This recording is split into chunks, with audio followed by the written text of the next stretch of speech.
What's good, YouTube? It's Justice I Used to Be Paying. Today I'm back with another video, and this video is going to be a little bit more unserious. Some videos on my channel are very serious, some are in the middle. This one's going to be super unserious because this is another episode of my little special spin-off of my own channel called My Worst Takes. And My Worst Takes is a series where I give you some takes that would be considered horrible by most hip-hop listeners. They're my takes though, like I genuinely believe them, so it's not like I'm just making this up like for clicks and views.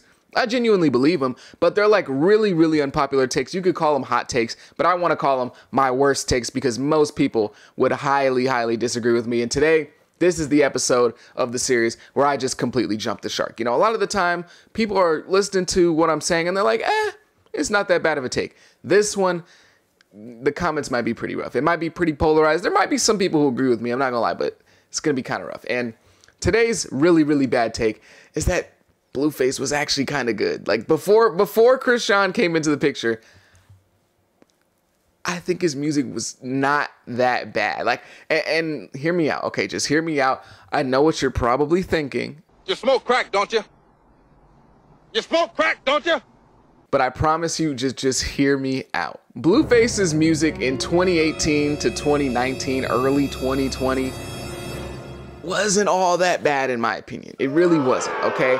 I kind of liked a lot of the stuff he was doing, and I understand that Blueface was a meme. Like, Blueface was a meme back in those days. I mean, he still kind of is today, but just for a whole different reason. But Blueface was kind of a joke in like 2018, 2019, 2020, even though Tatiana went top 10. It was like one of the biggest songs of that era. He was still kind of considered a joke. He was a meme, kind of a meme rapper in the same sense that like Ugly God was, where like Ugly God makes good music. Don't get me wrong. I love Ugly God. He's one of my favorite rappers of the SoundCloud era, but like it's very unserious, right? Like people aren't taking it super, super serious, but I would be lying if I said I didn't enjoy a lot of his stuff from back then, okay? Now, the first song that everyone really knew from Blueface that really got him on was Tatiana, right? It went top 10 on the Billboard. It was everywhere. He got a remix with Cardi B. It was a huge song, but really, if you were really tuned in back then, the first song that really started to blow up for real, like on a kind of big internet scale, was Respect My Crippin'. That was the first song that really started to blow up for Blueface before Tatiana,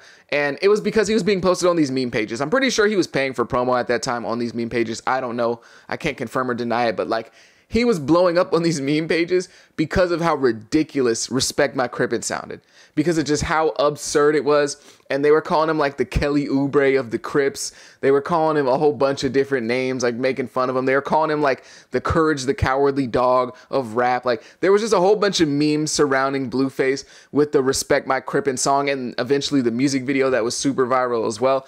And unironically, I'm not gonna lie, I started to mess with the style a little bit. Like it was weird as hell and it sounded crazy, but like, I don't know, I kind of liked it. And one of the biggest complaints that came with Blueface's music was that he was rapping off beat. Everyone on every song was like, bro's trying to catch the beat, respect the beat, he's trying to catch, like that was the whole meme surrounding the thing.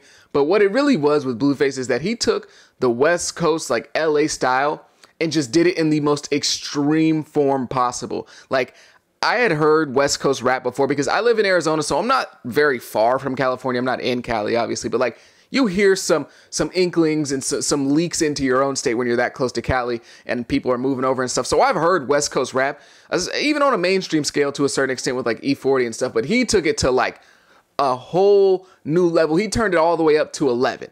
This West Coast style and the beats and everything about it. It was just weird. It was kind of weird and it was different. And in 2018-19, around that time, the only way that people were being like different with rap was like infusing rock into rap, whether that was like super crazy stuff like X sometimes, or it was like emo sad stuff like Lil Peep. And so it was nice, in my opinion, to see somebody on a mainstream scale do something that I really hadn't heard before that wasn't just infusing another genre with rap. Now, of course, Blueface is not the first person to have that West Coast LA style. I'm not saying that, but as extreme as he did it, he's the first person I've ever heard on the mainstream scale do it like that. Like it sounded absolutely crazy. It sounded crazy as hell, but he was the first person to really use that West Coast style as extreme as he did. Now, again, reminder, not saying that he's the first to do it, but he kind of was on a mainstream scale.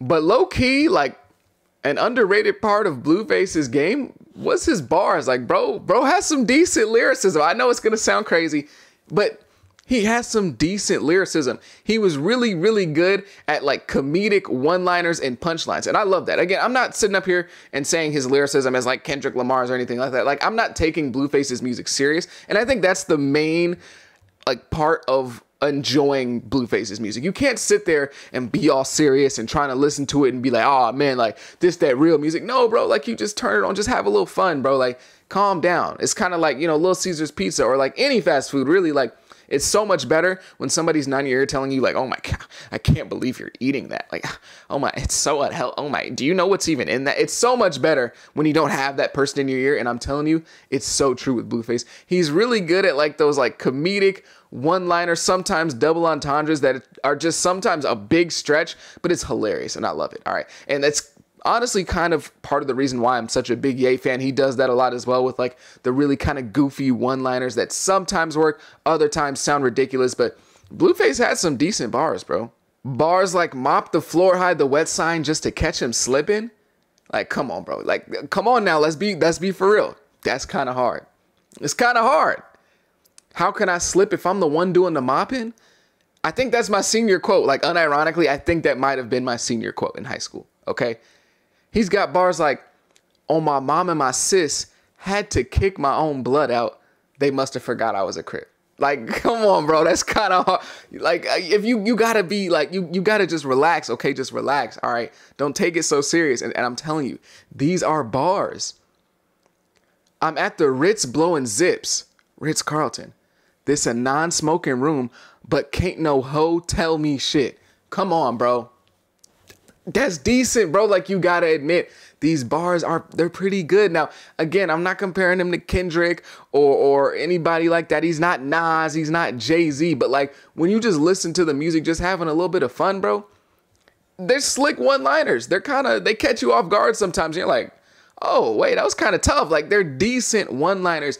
And again, I like his music in an unserious way. Like, I'm not going to sit up here and tell you that Blueface is one of the best West Coast rappers of all time or anything like that. Like, no, I'm not going to do that. Of course not. But like, if I'm just looking for something to have fun to, looking through his discography, you got songs like Dead Lokes Part 2, obviously Tatiana. You got the Bust Down song with Offset, Disrespectful, Daddy, Stop Capping, Bleed It, and even a super, super unserious song like Studio. Like, they're all kind of bangers in my opinion.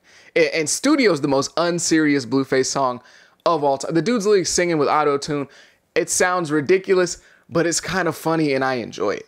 Blueface even eventually, once he got on with his kind of crazy West Coast super out there style, he came back and like, you know, calmed it down a little bit and did some more traditional stuff with songs like, again, Bust Down with Offset. That's a more traditional sounding song. The Shot of Flow remix that he did with NLE Choppa. Also the remix to the song Outside. Like, those are all, I think, like damn near like objectively pretty good verses. Like, most people would say, you know, I don't really like Blueface, but those are good verses. But let me just show you some of the lyrical just mastery on display in Blueface's music. Let me read you the lyrics to a song like Stop Capping. Shoot a movie in this B with extended clips. Betty feels guilty when I knock down the innocent. Glock with a D for a Jehovah's if he witnessed it. It's not about how you start it, it's how you finish it. Shots to the face, no chaser. Look at the double entendre right there. Shots to the face, no chaser. Obviously, he's talking about, you know, with a, you know, a real, you know what I'm saying? But also at the same time, shots to the face like a drink, no chaser. Come on now. F a fade, I'm only giving out tapers. Come on, man. The double on, come on, man. Fade like a haircut. Taper like a haircut. Not a fade. He's giving out tapers like the haircut. But also, he's not fighting. He's giving out yellow tape. Like the tape they put around somebody when they get killed. Come on, bro. Come on, bro. Let's be real. Let's be real. It's kind of hard. Always keep a hard pole for a hater. 2 Ds. I'm with the full-fledged BS. It don't make sense. I can't pay it full attention. Come on, man. Like, these are bars. It don't make sense. I can't pay it full attention. I always stood out because I was too ahead to fit in. No pot to piss in. Now my gold really pissing. Blueface bust down. Aquafina on my pendant. Grown ass man, baby. I ain't got no dependent. Now that bar aged horribly because now he has 3 dependents. But you see what I'm saying? Like, these are bars. He might, you know what? I take it back. He might be better than Kendrick. He's better than Kendrick. I'm not going to lie, man. When you look at this and you read it, he might just be better than Kendrick Lamar. And I'm just going to highlight this bar really quickly in the second verse. Curry in the clip, but I'm shooting like Scottie Pippen. Hot sauce, no drive-by, bounced out and walked up. Now, see, a lot of y'all might not understand what he's saying here. A lot of y'all might be confused. Like, okay, 30 in the clip, we get that, 30. Okay, that makes sense. 30, Stephen Curry, right? But why would you want to shoot like Scottie Pippen? Scottie Pippen's not a good shooter. Okay, you look at his numbers, he wasn't shooting like that. So why would Blueface want to shoot like Scottie Pippen? And it gets explained in the next bar because he bounced out and walked up because Scottie Pippen wasn't taking that many outside shots. What was Scottie Pippen's best line of attack when he played? Going to the rim, shooting from up close.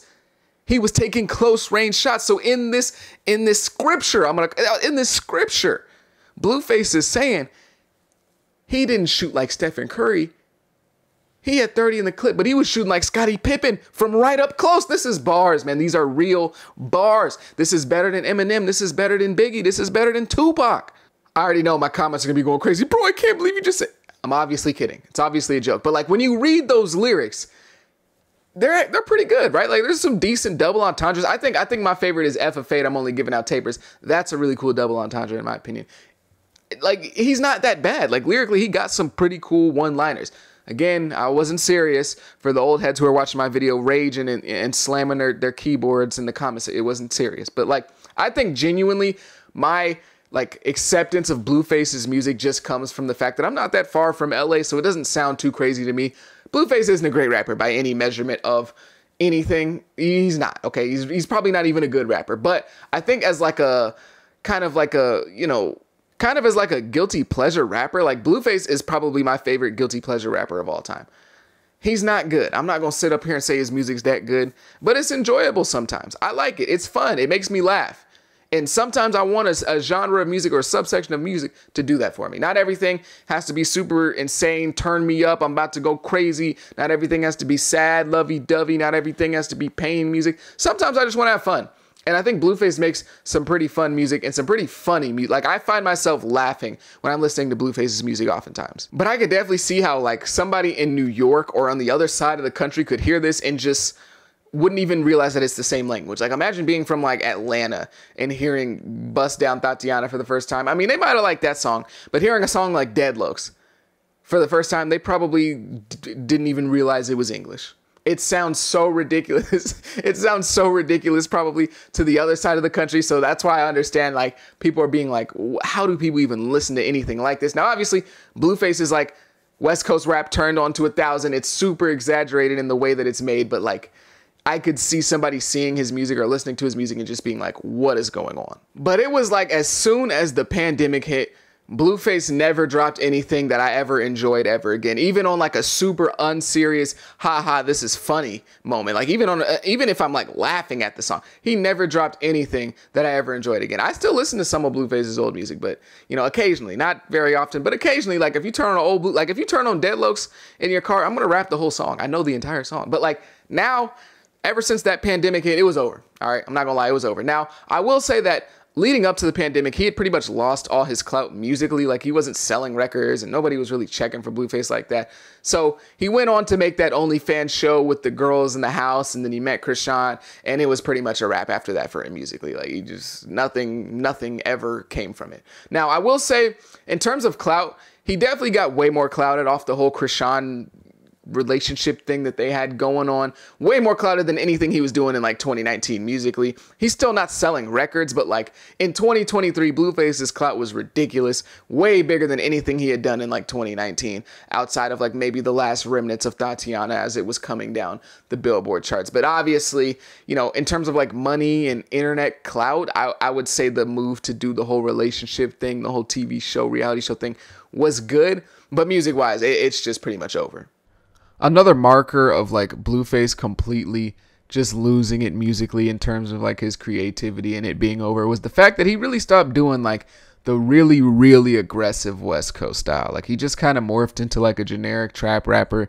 On some of his newer songs, he just kind of sounds like lazy. He's like his flow is like, like he's not really like rapping like he used to. Like once he stopped using that Courage the Cowardly Dog flow, that schoolyard, and once he stopped rapping like that, bro, it was over, bro.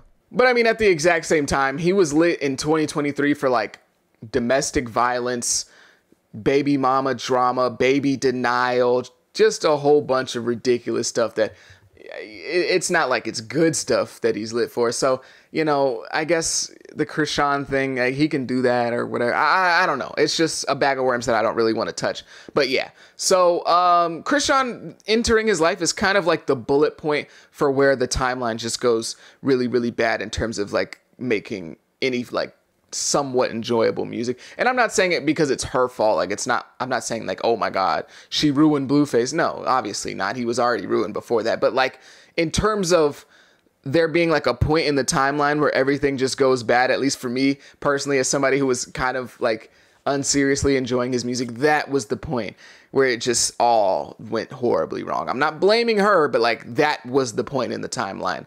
And honestly, Blueface said himself, like after like not after the pandemic, but during the pandemic, that was when he just really did not want to make music anymore. He didn't have any love for it anymore. So again, it's clearly not her fault. But if there is a moment in the timeline that you can pick out and say, this is where it all went bad, this is where we stopped getting the songs like Disrespectful, like Bleed It, like Stop Capping, it would be when Krishan like entered his life. Even if they weren't even in a relationship first, when he started the whole relationship show thing, that's where it went all bad. But that's going to be the end of my video today. I just thought it was a little funny video to make because I do like some of Blueface's music and I will play it in my car occasionally. And I think a lot of people going back and looking at it, I think a lot of people would be more receptive to it today than they were back then. But that's just my opinion. Let me know down below. Maybe this was a terrible take and everything Blueface has made is trash. But you're not going to tell me that mop the floor, hide the wet sign just to catch him slipping isn't a tough bar. I don't care who you are. That's going to be the end of my video. If you made it this far, have a good day. Be safe. Be blessed. Peace.